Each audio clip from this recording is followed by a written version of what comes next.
Sitaki utekaji na watu kupotea kwenye mazingira ya kutatanisha. Sasa yeyote anayenipinga mimi, ninyi mtajua maana yake.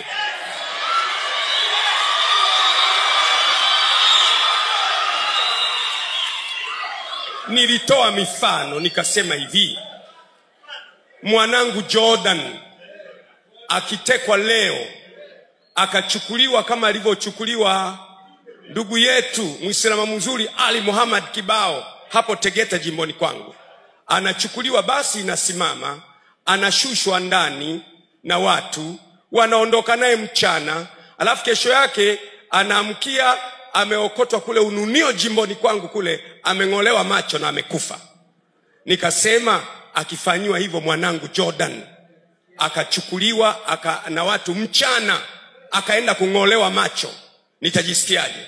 Na nikasema akichukuliwa rafiki yangu, ndugu yangu Abdul, mtoto wa Mama Samia Suluhu Hassan, mwenyekiti wangu wa Chama cha Mapinduzi, akachukuliwa yeye akaokotwa amekufa, ameng'olewa macho, utajisikiaje? Na naongezea leo akichukuliwa mtoto wa Jakaya Mlisho Kikwete, akaenda akang'olewa macho, akaenda, natoa mfano, nawapa mifano, akaenda akaokotwa hana macho na amekufa, utajisikiaje? Akichukuliwa mtoto wa Alhaji Ali Hassan Mwinyi, akaenda akaokotwa kesho ameng'olewa macho amekufa, utajisikiaje?